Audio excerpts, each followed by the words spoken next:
Hello. Good morning. Happy Monday.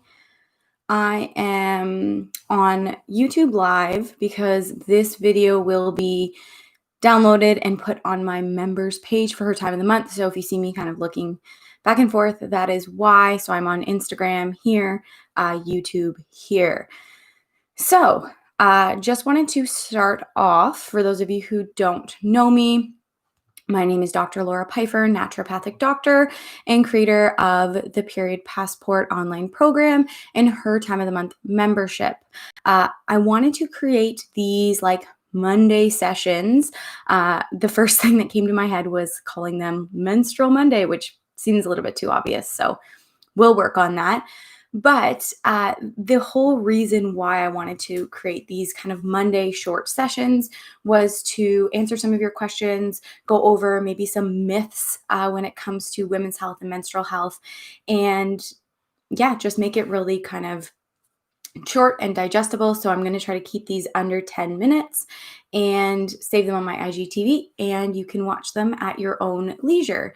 So today I want to talk about prenatal vitamins. This is something that's come up actually multiple times in the last week, whether it's at my fertility clinic, working with fertility patients, or whether it's working with my non-fertility patients. We talk about prenatal vitamins, even if you are maybe planning to have a family in the future. If you're joining us live, send a wave, tell me where you're from, where you're listening from, and we can kind of chat about that. But we're talking about prenatal vitamins. And so the reason why I wanted to talk about these is because there is so much misconception when it comes to the importance of kind of what are you looking for, what should you be avoiding, and how you can pick a prenatal vitamin that's actually going to be doing its job. So I'm going to start with, first of all, let's just talk about the reason why we go on prenatal vitamins. Send a wave. So the reason why we go on prenatal vitamins is to help build a baby, right? We're supporting growth of a baby. And so when we think about that, we have to really be careful with the types of things that are, hey, Lucy, with the types of things that we're getting in our supplement. So I'm going to say a couple things. The first thing is we're building a baby. The second thing is we need two things mainly, and that is one, iron, and two, that is folic acid. So really, most of you know that if you're trying to get pregnant or you are pregnant, the main things that you are requiring from a prenatal supplement is that folic acid and usually that iron, but folic acid is the more widely known one. And so the first thing I want to talk about with prenatal vitamins is reading the label. And so there are a few big companies, I'm not going to name brands, but I'm sure you can look into them yourselves. There are ones that are covered by prescription, so your medical doctor can actually write a prescription, so you have that one covered. But I would really urge you to look online and look at the label before you fill that prescription. I think it is very unfortunate that we have that ability to get prenatal vitamins by prescription, because for a lot of women, it comes down to cost. And if you cannot afford that, you do not have the resources to put into a prenatal vitamin over the counter maybe, then your first choice is going to be financial. And I totally understand that. I think we're really doing a disservice to women when we are not giving them the choice, not giving them all the information that they need when it comes to prenatal vitamins. So this is why I'm here. This is what I'm going to tell you today. So first things first, look at your label. So whatever prenatal vitamin you're on, I want you to go on the internet or grab the bottle and read the back label. You're going to look for a couple things. The first thing you're going to look for is folic acid, because I just talked about that being one of the most important pieces of a prenatal vitamin. We all know folic acid is important for preventing neural tube defects. Now, what is the most important when it comes to folic acid is that you're getting the active form of folic acid. Now, if you look into the research in folic acid, there is a lot of stuff on synthetic versus non-synthetic folic acid. Bottom line is it's more expensive to put a non-synthetic active form of folic acid in your prenatal vitamin. And so think about that when companies are making a product.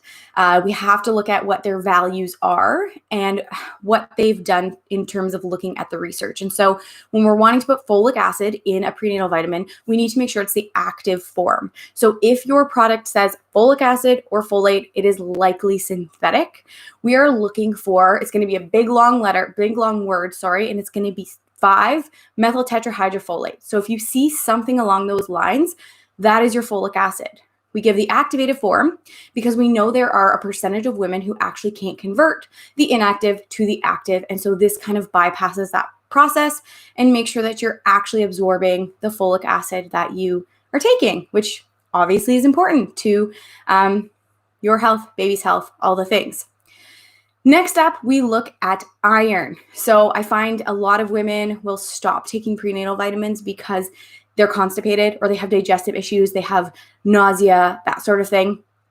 Usually, this is because of the form of iron. Now, when they put iron in a prenatal vitamin, oftentimes there's like 20 or 30 milligrams in a lot of the prenatals that you'll see at like Shoppers and Walmart over the counter. You'll see it in 1 or 2 capsules, usually 1 in some of the more common ones. Some of them have like a morning and an evening pill, but iron, I think, is just in one of those. And so number 1 is, depending on the form of iron that's in your prenatal vitamin, it may be harder to absorb. So we look at this as being less bioavailable, so less easy to absorb and actually use in our body. And then when we compile that with having a higher dose all at once, well, then you're more likely to get the nausea, constipation, stomach pain, all of the other things that come with typically taking iron. We know we need iron to build a baby. And so this causes a problem because we don't want women to be avoiding their prenatal because it has so many things in it that they need. So we need to make sure that they have an iron that's actually going to do them good. So I typically look for an iron glycinate or an iron bisglycinate rather than like a ferrous fumarate. So if you look on your ingredient label, you'll probably see a ferrous fumarate. Like I said, I prefer an iron glycinate or a bisglycinate because I find it, A, more bioavailable, so you're going to absorb it and use it, and B, it's less likely to cause things like nausea and stomach pain and constipation. Now, there are certain irons, polysaccharide complexes that I use in addition in women who might need more iron. So if you get your ferritin tested, it's a little bit low, I might actually add some extra iron on top of your prenatal, but that's going to be the advice of your individual practitioner. But when you're looking at your prenatal, make sure you're reading that to avoid the irons that are more constipating. The other thing is when you look at a prenatal, I know it sucks to take more than 1 pill a day, but the reason for that is to kind of spread out the vitamins throughout your day. So you aren't taking everything at once because that can be hard on your system and hard to absorb and sometimes lead to side effects, like I mentioned, nausea, vomiting, constipation, stomach pain, those sorts of things. Next up is vitamin A. Now, this one is tricky because you actually will find vitamin A in a lot of prenatals that are even at the health food store. Vitamin A and beta carotene. So, my opinion, I don't give anyone a multivitamin or a prenatal vitamin with vitamin A or beta carotene. And here's the reason why. So basically, we convert, beta carotene is found in fruits and vegetables, and we convert that to vitamin A. Vitamin A is the active form. And so if you have a problem with that conversion, that can cause beta carotene to be elevated and vitamin A to be low. Now, in a fertility setting, this is really important. And we don't know who has these genetic SNPs that don't allow that conversion until we test. So in my fertility patients, I'm testing beta carotene and vitamin A to make sure that we are not having high levels of beta carotene and supplementing vitamin A when necessary. But having said that, I'm always giving a prenatal without beta carotene or vitamin A because I want to be able to control the amount that I'm giving if it's necessary. So no vitamin A, folic acid has to be active. Iron should be a non-constipating form. Lastly, we're looking at the other stuff that's in there. Now, things like vitamin B12, again, we look back to it being the active form. Oftentimes we'll see something that says cyanocobalamin. We want it to say methyl cyanocobalamin because we want it to be the active form of B12. And so making sure we have the active form, activated B vitamins, activated folic acid, so that we're actually using what we're taking and it's not going to waste. The other thing I have my patients look at is the actual dose. So I give vitamin B vitamins as an example, because when we're looking at B vitamins in your standard like Shoppers, Walmart prenatal, you're going to see like 1.4 milligrams of certain B vitamins, which is quite a low dose. When you look at a professional product, you'll notice, as a kind of a compare and contrast, is you'll notice like 16 milligrams per capsule and you're taking 3. And so that's a huge difference. Other things like vitamin D in a prenatal. Now, again, vitamin D should be tested because we need to make sure you're dosing the proper level. But as a kind of baseline to keep you at the level that you are already at, we usually recommend like 1 to 2 drops a day, which is 1 to 2,000 IUs. Now, in some of these prenatals, we don't even have 1,000 IUs. It's usually like I've seen 200, I've seen 400. In my experience, that's not enough to even keep you where you're at. So testing vitamin D is important, but making sure that you're at, even if your levels are good, that you're taking a kind of maintenance dose that actually makes sense for you. So that's what we're also looking at in terms of prenatals. So the last thing I want to talk about, what are your thoughts on birth control pills? So today I'm talking about prenatals, but I will put that in the docket to talk about birth control pills going forward. It is on my topic list and the questions you guys asked yesterday. So that will be part of it. Today, like I said, I want to make it short and sweet, and we're just talking about getting the right prenatal today. So last but not least is looking at your other ingredients. So I like to look at the non-medicinals. The problem with these non-medicinals, often what you'll see is you'll see things like colors and preservatives. You'll see like red dye number 40. You'll see probably cornstarch. I've seen, what else have I seen? Lots of stuff that doesn't need to be there.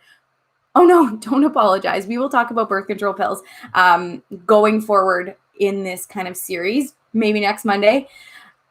But looking at the other ingredients is really, really, really important, because I always say when you're taking a supplement, what's the point? Why are you taking a supplement? You are supplementing the rest of your diet, the rest of your lifestyle. And so we should only be wanting really good things, right? We should only be wanting a benefit from these supplements, or else why are we taking them?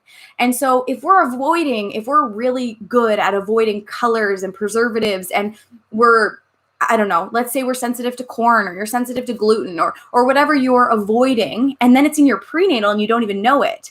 Well, this can be kind of setting you back from an inflammation standpoint. There is research on certain colors linking to like things like ADHD and that sort of thing. I'm not going to really get into that, but lots of things that we really don't want. To be honest, I don't really care what the research is on colors and dyes. I don't really want them in my prenatal. There's really no reason that my morning prenatal needs to be pink and my evening one needs to be blue. Like, that is just unnecessary. So really, when we're looking at ingredients, we need to make sure that we're getting rid of things that are unnecessary. And so that's kind of the last piece of the puzzle. So when you read your non-medicinals, this is where you'll find a lot of problems. Even if you see the other stuff that I listed off, check the box, you might get to that last piece, those non-medicinals, and say, this company's obviously prioritizing shelf life over helping the individual. And so that's my spiel on prenatal vitamins. Like I said, short and sweet.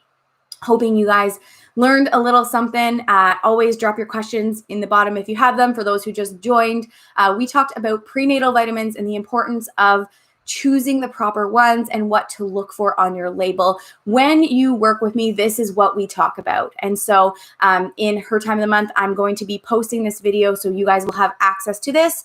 This will be saved in my IGTV as well. A couple of other housekeeping things is her time of the month, our live webinar and Q&A session. It is going to be juicy. On Wednesday, we are doing all things detox, hormones. We're talking about how your hormones are impacted when you do a detox. We're talking about my favorite products. We're talking about estrogen and progesterone. We're talking about bowels. We're talking about all the things. Plus, I'm answering all your questions. That is Wednesday, 7 p.m. The link is in my bio to join that. And on Wednesday, Ashley and I have a podcast episode coming up. We're talking all about period panties. So this one was a really, really fun episode. And if you haven't heard my Diva Cup story, it is extremely TMI. So it's funny. If you want to get notified of that, go to wherever you listen to your podcast and search the Well Women podcast. Women is an EN, and subscribe, rate, review. We have some cool episodes up there. Last week we talked about coping with lockdowns, which was really raw and vulnerable, and it was a lot of fun to record. We've talked about poop. We have some things on mindfulness coming up. We have lots of other stuff, fun stuff planned. But this Wednesday, we're talking all about period panties, tampons, Diva cups, what's safe, what's healthy, what are some of the ingredients we need to be worried about, and lots of our personal stories as well. So enjoy your Monday, guys. Like I said, if you have any questions, please throw it in the comments, and we will talk soon. Thanks.